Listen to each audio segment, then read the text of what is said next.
where do we have to read? Tell me. Second para of the principle of divine works. Okay. The works of sacrifice. Is that it? Yes, Rangada. The works of sacrifice. Okay. So I think everybody is there. But Shilpa has said that she can't attend, so we won't wait for her. And Tarika also won't be joining today, she says. So let's start. Okay. So Pallavi, since you gave me the indication that I have to start from the works of sacrifice, you start reading today. Okay, Rangada. Yeah, okay, go ahead. Works. The works of sacrifice are thus vindicated as a means of liberation and absolute spiritual perfection, samsiddhi. So Janaka and other great karma yogins of the mighty ancient yoga attained to perfection by equal and desireless works done as a sacrifice without the least egoistic aim or attachment. Karmaneva hi samsiddhima astita janakad. So too, and with the same desirelessness, after liberation and perfection, works can and have to be continued by us in a large divine spirit with the calm, high nature of a spiritual royalty. Thou shouldst do works regarding also the holding together of the peoples. Loka sangrama evapi sampasya kartum aharsi. Whatsoever the best doeth, and the lower kind of man puts into practice. The standard he creates, the people follows, O son of Pritha. I have no work that I need to do in all the three worlds. I have nothing that I have not gained and I have yet to gain, and I abide verily in the paths of action. Varta eva cha karmani. Eva implying I abide in it and do not leave it as the sannyasin thinks himself bound to abandon works. For if I did not abide sleeplessly in the paths of action, men follow in every way my path. These peoples would sink to destruction if I did not work, and I should be the creator of confusion and slay these creatures. As those who know not act with attachment to the action, he who knows should act without attachment, having for his motive to hold together the peoples. He should not create a division of their understanding in the ignorant who are attached to their works. He should set them to all actions, doing them himself with knowledge and in yoga. There are few more important passages in the Gita than these 7 striking couplets. So, very, very crucial that works have to continue because in India, for a long time, works in the physical world will give you attachment and desire, so don't do any work. And apart from that, the Brahmic consciousness is static, silent, no movement at all, only watching carefully with knowledge. Whereas in the physical world, there is constant movement. And when there is constant movement and action, you cannot concentrate, you cannot get to knowledge. That's very obvious, we all know that. So this is why. But now the idea is reversed by the Gita. It says, no, not only you have to gain liberation first by non-identification with body, mind, life, but after you have got, like the sannyasin does, he sees that his aim of life is achieved and he disappears into the infinite. But Gita says, no, the real work starts after liberation. So once you have got your liberation, come down and continue to work in the physical world, because then you will be helping God's evolution. You will be helping the evolution go to the next step. And is there any end to evolution? No, it goes on and on. So you can go on doing works in the physical world even after the highest realizations of God. Okay. So this is the basic idea. So now we'll start looking at each sentence. The works of sacrifice are thus vindicated, proved, settled as fact, okay? Vindicated as a means of liberation and absolute spiritual perfection. Some siddhi. So it is not that you have to give up the physical works in the world like the Bhakti Yoga and the Jnana Yoga and the traditional paths say, but you have to, in the beginning, non-identification is necessary. Yes, you have to say, not that you give up works, but you say, I am not the body, I am not the body. Okay, I am not the vital, I am not the mind, I am pure consciousness. Okay, like that beautiful Nirvana Ashtakam of Shankaracharya. Mano buddhi ahankara chittani naham. Then what am I?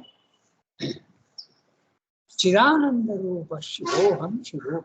I am pure Chit Ananda Rupa. I am that. So, this is the what you have to do. But once you have got the liberation, not going upwards again into the infinite void, but coming down again into the physical world, and this time coming down and not becoming a prisoner of body, mind, life, but becoming master of body, mind, life. Come down with the divine consciousness and continue to work in the world. And work for what reason? Loka Sangrahanartham. For the maintenance of the world and also Loka Hite Rata. You are engaged in the good of all people. Some say. So, Janaka and other great Karma Yogins of the mighty ancient yoga attained to perfection by equal and desireless works done as a sacrifice without the least egoistic aim or attachment. Karmanyaiva hi samsiddhim asthita Janakadaya. Beginning from Janakadaya. Karmanaiva. Karmana eva. Okay. By works alone, by works only, samsiddhim was reached, asthita, Janakadaya. So too, with the same desirelessness, after liberation and perfection, works can and have to be maintained. Look at that. This is the works can be maintained, okay, something neutral. Okay, even a yogi who reaches continues to work in the physical world, but he is not attached with the body, mind, life. But Gita says you have to continue. Works and have to be continued by us in a large divine spirit. And what is that? I am not doing any work for myself, but I am doing work for the divine. And with a calm, high nature, your nature is now not that petty, identified with your body, mind, life, but of a very high nature. Your consciousness has gone up, and there is purification of your instrumental being, and you are now capable of continuing work in the physical world without egoistic motives. And look at the word spiritual royalty. This is a very interesting word he's using, spiritual royalty. Okay, I'd like to just give one incident of the spiritual royalty because it was so striking for me when I read that.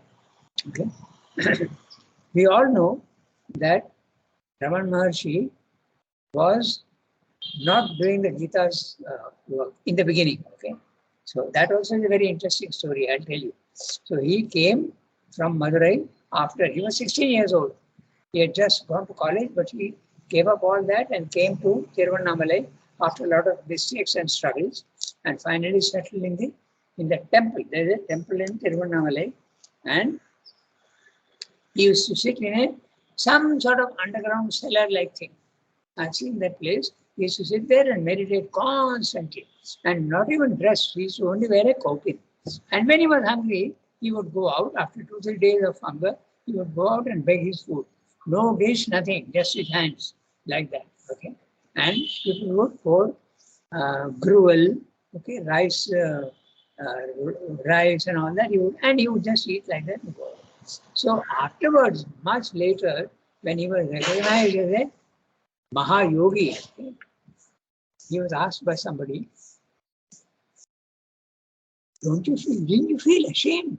In modern times, you are going and begging, and you are an educated person. Didn't you feel ashamed of yourself?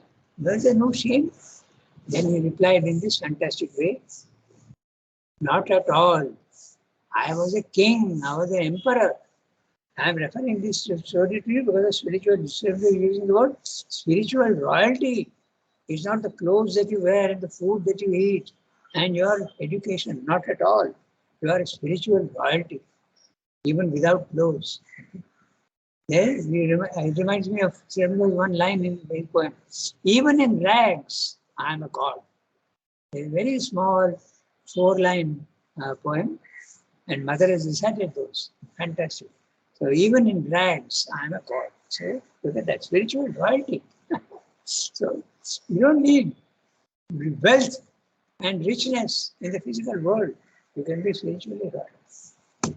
Okay, so now he is quoting, he is translating. So, thou shouldst do works regarding also the holding together of the peoples. Lok sangrahanartham. Lok sangraham evapi sampashyan kartum arhasi. You deserve, you should do works looking to the maintenance of the physical world. Okay, Lok sangrahanartham. Now, this is a very interesting idea, and we'll discuss that a little bit. At the highest level, the divine is immutable. There is no movement. There is absolute static condition. You are perfect. You don't need any movement. Movement means evolution. And you don't need to be divine is perfect. What does he need to evolve? Rather, the movement is all below. Okay. In the physical world, there is constant movement, and movement is necessary. Without movement, how will you evolve? Okay? So in the movement, you have to evolve. Now, if there is no movement, then there will be dissolution. Okay? So the world has to be kept in motion. In other words, when a yogi reaches the perfection of silence, when he goes away, he is not helping the evolution in the physical world with the superior consciousness. He is just removing himself and disappearing. But if you come down with a perfect divine consciousness into the physical world and continue to work, you become like a lighthouse, spreading light and love and power everywhere. Okay? So that's exactly what you should do. You have to continue to work in the physical world. And then Sri Krishna gives his own example. Okay? He says that I have nothing to gain. Okay? And I have nothing to achieve. And yet I continue to work in the physical world. How does he work? He works through universal nature. He doesn't work himself. He works through physical nature. But his divine presence is there everywhere in the physical world. So, now I read that quotation. Thou shouldst do works regarding also the holding together of the peoples. Loka sangraham evapi sampashyan. Seeing that they have to be maintained, you have to continue work. Okay. Kartum arhasi. Okay. Whatever the best doeth, now the next verse, whatever the best doeth, that the lower kind of man puts into practice. So, the standard he creates, the people follows. Now that's interesting. The people follows. The people is singular and follows. People is not plural. Huh? It's a collective noun. People follows. Okay. The O son of Pritha, I have no work that I need to do in all the three worlds. Which are the three worlds? The gross world, the subtle world, and the causal world. These are the three worlds. Jagrat, Swapna, Sushupti. Okay.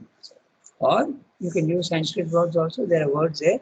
The lowest is the Virat. The physical world is Virat. The subtle world is Hiranyagarbha, which is a golden womb from which the physical world is born. And the highest is the Prajna, the wisdom, highest. So you can also say gross world, subtle world, causal world. These are the three worlds. Yes. I have nothing that I have not gained and have yet to gain. Nothing. I have everything I have got already. And I abide verily in the paths of action. The physical world is constantly maintained by the divine action. Varta evacha karmani. Eva, implying, eva means, yes, that itself, eva, the stress is there. Okay? Implying, I abide in it and I do not leave it, as the sannyasin thinks himself bound to abandon works. You don't need to. Normally, when a sannyasin gets experience of the higher planes of consciousness, silence, the Brahman consciousness, if he happens to come down, and he will come down, in the beginning it's only an experience, not a realization. So when he comes down, he is again back in his old nature, so he feels disgusted with himself.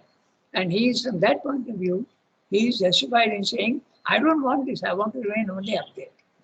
But what he misses is that it is possible with even more effort to remain in the physical world with the divine consciousness.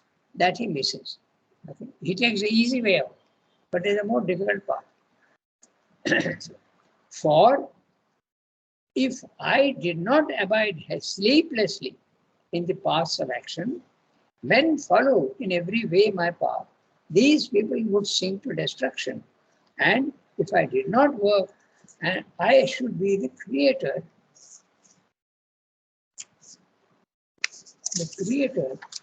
of confusion and slay these creatures. Movement is essential. All progress implies movement. If there is no movement in the physical world, there will decay. Okay, we know that. Then this truth is a very deep truth, and it applies even to the most shallow things. Okay, we know very well that if you have a phone or even any electronic equipment, and you keep it and not use it, it will decay and get spoiled. Okay, so movement is necessary, and progress is always movement. Yes.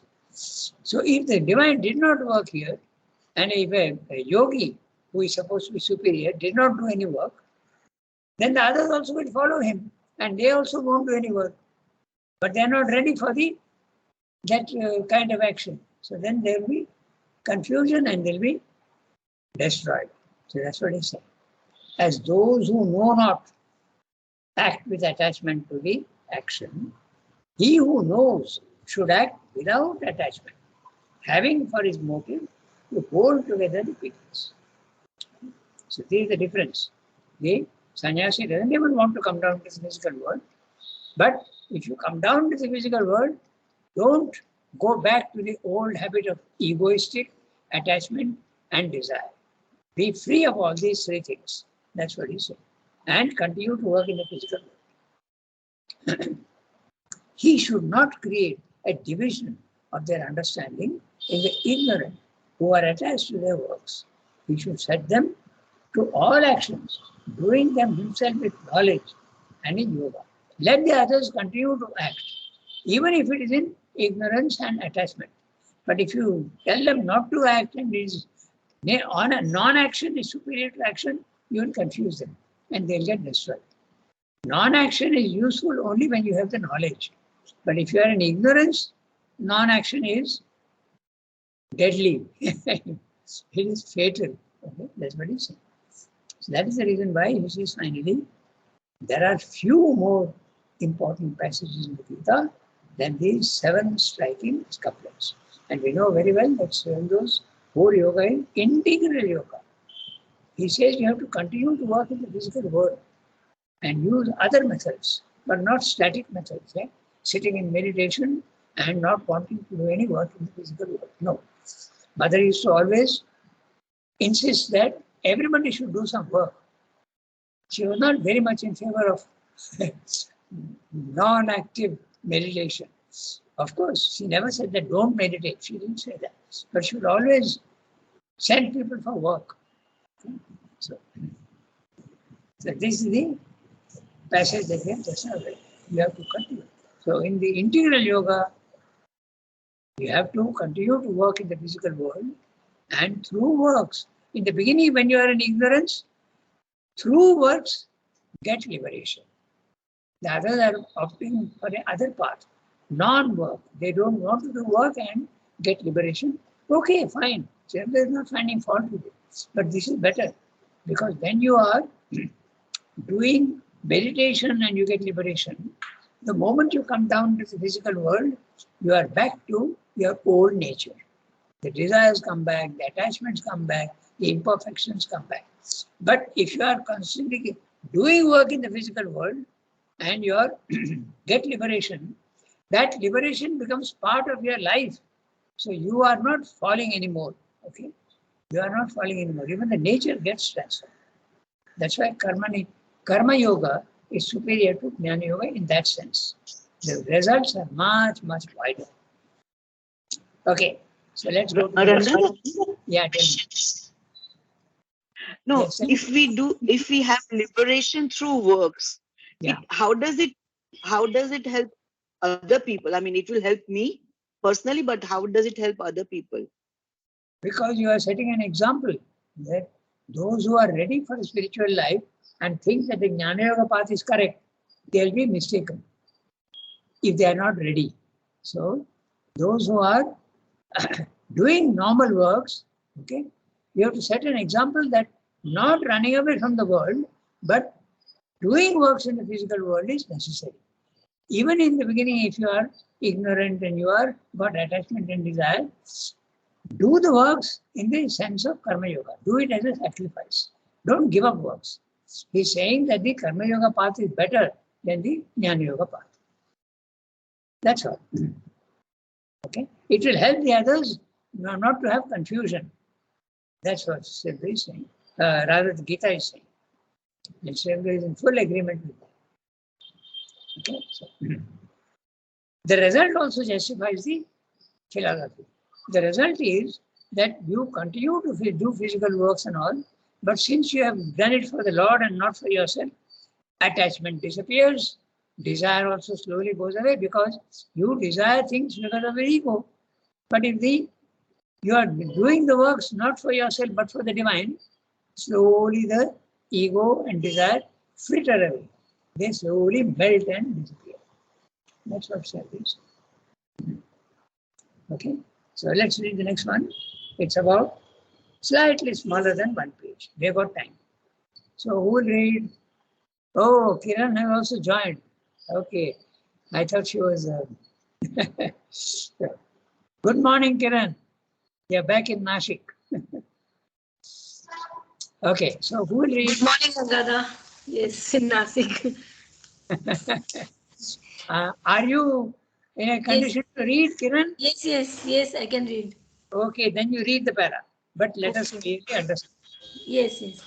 Okay, But let us clearly understand that they must not be interpreted as the modern pragmatic tendency concerned much more with the present affairs of the world than with any high and far off spiritual possibility seeks to interpret them, as no more than a philosophical and religious justification of social service, patriotic, cosmopolitan, and humanitarian effort and attachment to the hundred eager social schemes and dreams which attract the modern intellect. It is not the rule of a large moral and intellectual altruism which is here announced, but that of a spiritual unity with God and with this world of beings who dwell in Him and in whom He dwells. It is not an injunction to subordinate the individual to society and humanity or immolate egoism on the altar of the human collectivity, but to fulfill the individual in God and to sacrifice the ego on the one true altar of the all embracing divinity. The Gita moves on a plane of ideas and experiences higher than those of the modern mind, which is at the stage indeed of a struggle to shake off the coils of egoism, but is still mundane in its outlook and intellectual and moral rather than spiritual in its temperament. Patriotism, cosmopolitanism, service of society, collectivism, humanitarianism, the ideal or religion of humanity are admirable aids towards our escape from our primary condition of individual, family, social, national egoism into a secondary stage in which the individual realizes as far as it can be done on the intellectual, moral, and emotional level, comma dash. On the level he cannot do it entirely in the right and perfect way, the way of the integral truth of his being, comma dash is finished, the oneness of his existence with the existence of other beings. But the thought of the Gita reaches beyond to a tertiary condition of our developing self-consciousness, towards which the secondary is only a partial stage of advance. Kiran read even with the comma dash also she read. Which is the parenthetical phrase. Anyway, Yes. it's a very interesting. Now, Surendra is saying, or rather the Gita, he's translating the Gita. By the way, the other day someone asked me, do you think that the essays on the Gita is Surendru's own thoughts he's putting in, or is he just translating the or giving the idea of the Gita? 90%. It is he is just telling you what the Gita is saying. Okay? But there is an attitude which is interpreting, because he is also saying that it agrees fully in the first stage of his own philosophy. Okay, so in fact, there is somebody, a Westerner, who said that Srendo's interpretation of the Gita is not exactly what it should be. It is his own interpretation. Now, when you are interpreting something, you are naturally using your own nature. Okay, so no interpretation can be absolutely that which is intended by the text itself. It's not possible, because you are doing it with your own nature. Your nature is the instrument. So a little bit of your own nature will definitely come in. Okay, so Sharma is fully justified in the background of the Gita. Okay, there is his own experiences are there.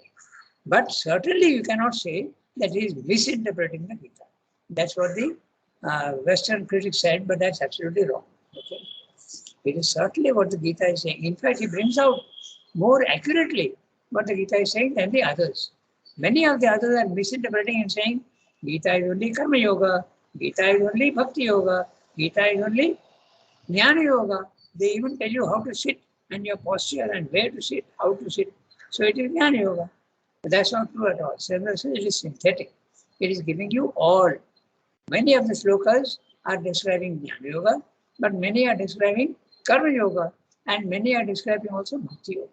So naturally, it's a synthetic word. So now we go to each sentence. We have just got probably enough time to finish this. But let us clearly understand. Excuse me. When Madam? Sri Aurobindo was in the Alipur jail, Yes. wasn't it Sri Krishna who came and taught him the Gita? Absolutely.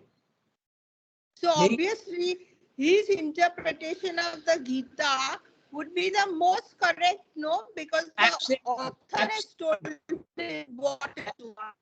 That's exactly what I meant. I didn't mention the Alipur jail experience, but that's exactly it. And not only Sri Krishna not only told him about the Gita, how to read and what is the intention of the Gita, but he also told him about the Vedas. And that's why when he came to Pondicherry, he got interested in the Vedas and started reading, okay, and writing and interpreting and finding out the secret. Sri Krishna gave him also the secret to the Vedas. When he was in Baroda and in Bengal, he did not touch the Vedas. He came to Pondicherry and started looking at the Vedas after Sri Krishna's advice and guidance. That's right. You're absolutely right. In fact, it was a very close relationship. Okay, that was the experience he had of the personal divine. In Baroda, he had the experience of the impersonal divine. But in jail, it was the experience of the personal divine. Sri Krishna himself came to him and was guiding him. Okay, so that's right. You are right. So let us clearly understand that they must not be interpreted as the modern pragmatic tendency concerned much more with the present affairs of the world than with any high and far off spiritual possibility seeks to interpret them as no more than a philosophical and religious justification for social service, patriotic, cosmopolitan and humanitarian effort and attachment to the 100 eager social schemes and dreams which attract the modern intellect. In fact, there is a word called the religion of humanity. Nothing can be greater, says the many ideas in the West, no India. Nothing can be greater than to do charity works. You are not doing for yourself, but you are doing for mankind. Okay? Charity, humanity, okay, help others. That's the highest that the West can think of. Many in India also. Okay, they think that that is the best you can do. That's why it is so common in India. Feed 100 people on your birthday. Feed 100 people. Do help when the tsunami comes. Fine, there's nothing wrong with that. But it is not spiritual. It can be spiritual if you do it without ego. But when you're doing it normally, the ego comes in. You get satisfaction. Oh, look what I've done. So wonderful. I have helped so many people. I have not done it for myself. And there's a background atmosphere in the background of your mind that I have done it for others, not for myself. So I have done a great work. That's ego. So, but you can do social work without ego. That's possible. Okay? That's possible. But it is better, even better step to do it for God and not for humanity. So in the beginning, that's the whole subject is treated in the standards of conduct. First of all, you do it for yourself, then you do it for others, and then finally you do it for humanity, and then finally for God. Because God knows better than us what to do for humanity. So why not go to the highest and give it to Him? He will do what is necessary. That's it. The whole paragraph is that he's stressing charity, humanity, humanitarianism, kindness, and helping society is fine, but it's not necessarily spiritual. It can be, but it's not necessarily spiritual. There is a higher motive. But let us clearly understand that they must not be into that we read. Okay, so I go to the next sentence. It is not the rule of a large moral and intellectual altruism. You can say also altruism. Altruism is charity, okay, philanthropy towards the others, which is here announced, but that of a spiritual unity with God. Intellectual altruism is helping men, but you do it for the divine, spiritual unity with God. And by the way, and if you are in a spiritual unity with God, He may tell you to help others, but He may also tell you not to help others and to do some other work. Okay, that's the reason why in the ashram we don't have charity. Okay, charity is not a goal. Why? Because there is a much higher goal to be attained, and that is what it was being done. Preserve all your energies for the highest. And mind you, this is a very subtle point. Huh? It's not that charity is bad. Okay, I know once I had gone to the income tax office, and there the officer told me, he's a very good man, but he told me, why doesn't the ashram do charity works? Why don't they open hospitals for the poor? Why don't they feed the poor? So this is something that not very easily understood. Okay, so you are doing for the highest, and if you want to do for the highest, preserve all your energies for the highest. Don't dilute it. Okay, that's the whole idea. So it's a very subtle point. It can be argued also. Okay, but I leave it at that. It is not the unity with God, but our spiritual unity with God, and with this world of beings who dwell in Him and in whom He dwells. It is not so. It is not an injunction. Injunction, advice, or order, it can be anything. It's not an injunction to subordinate the individual to society and humanity or immolate egoism on the altar of the human collectivity. This is not, this is the, Swami is making very clear what the Gita's working in the physical world means. Not working for humanity, but to fulfill the individual in God. and to sacrifice the ego on the one true altar of the all-embracing divinity. The Gita moves on a plane of ideas and experiences higher than those of the modern mind, which is at the stage indeed of a struggle to shake off the coils of egoism. So those who are first of all engaged in works only for themselves, certainly humanitarian work is very useful for them and they should do it. But if you are already at that level, then spiritual action is better. Okay, that's what is being said. So, to shake off the coils of egoism, but it's still mundane. Mundane from the French word monde, world. Okay, so mundane, adjective of worldly in its outlook, and intellectual and moral rather than spiritual in its temperament. Okay, so charity works is not spiritual, but it is. Note the language. He's saying if you look at intelligent and moral more than spiritual. So he's not saying that morality is always not spiritual, not at all. He's saying rather more than spiritual, rather than spiritual. So morality can be spiritual, but not necessarily. Okay, you can do, if you are in a spiritual consciousness, you can do non-moral action also. Many examples can be given from our scriptures.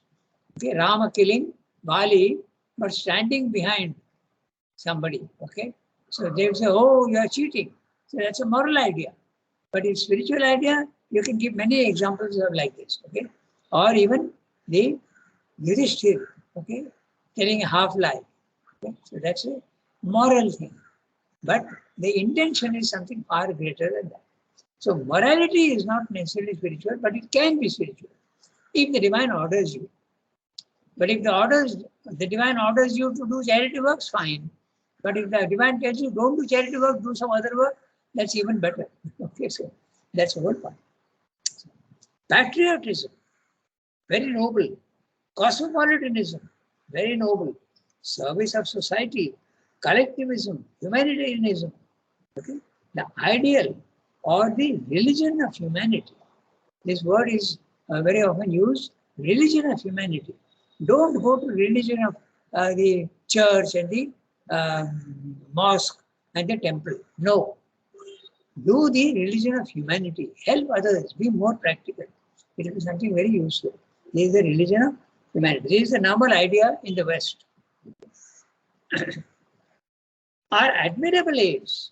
They are very good towards our escape from the primary condition of individual, family, social, national egoism. So note interestingly that there can be an individual ego, there can even be a family ego, there can even be a social ego, and even a national ego. So all these things are possible. But you have to go beyond all these things in the spiritual field. On that level, he cannot do it entirely in the right and perfect way, the way of the integral truth of the being, the oneness of his existence with the existence of all others. By doing charity works at a lower level of consciousness, you are not really helping them. Okay, there are many, many interesting stories also which tell you that. Okay, there's one story which says, if you give fish to a man, you are doing charity works fine. But why don't you do something else? Why don't you teach him how to fish? Okay, then it's even better. Then you are doing something permanently helpful to him. So spiritual action is more helpful than a moral action. That's exactly what is being said. Patriotism is fine. But if the divine tells you, don't worry about your country, but do something else, you have to do that. Cosmopolitanism, service of society, all wonderful things, but limited and normally ego-based. Our escape national egoism in secondary stage of in which the individual realizes as far as it can be done on the intellectual, moral, and emotional level. So you can do that If you are at that level, fine. But spiritual is doing it for God and not for human beings. The oneness of his existence with the existence of other beings. This can be done only when you are at a spiritual level of consciousness, the cosmic consciousness. When you are at that level of the cosmic consciousness, you are doing it for yourself because everybody else is yourself. Okay, so that's the interesting part. There is in the Chandogya Upanishad, there is a passage where the Yajnavalkya has two wives. Okay, and he is telling his wives that I am going to give up all my properties. I'm going to take sannyasa, so I'm going to divide it between the two of you. Okay, so one of them says, okay, and the other one says, but is it going to help me to get the Brahman consciousness? And then he starts preaching to her about spiritual life. And he says, and Srimad has quoted this in the synthesis, not for the sake of the wife, but for the sake of yourself. There is love. Now, this can be interpreted in two ways. At the lower level, when you are loving somebody, it is for yourself that you are doing. It's an egoistic love. But at the higher level, when you are working for others and you are in a cosmic consciousness, when you are helping others, you are helping yourself because you are one with everybody. So this is not for the sake of the wife, but for the sake of the self. You are doing, love is there. That can be interpreted in two ways. So Srimad actually mentions that in the synthesis of yoga. So this is what is the burden of this paragraph. Okay, so we go to the next one next time. The Indian social tendency. So we have crossed our time limit today already. So au revoir and have a nice day, everybody. On Okay. Thank you, Rangada. Thank you, Rangada. Thank you, Rangata. Yes, Rangada. Bye, Rangada. Thank you, Rangada.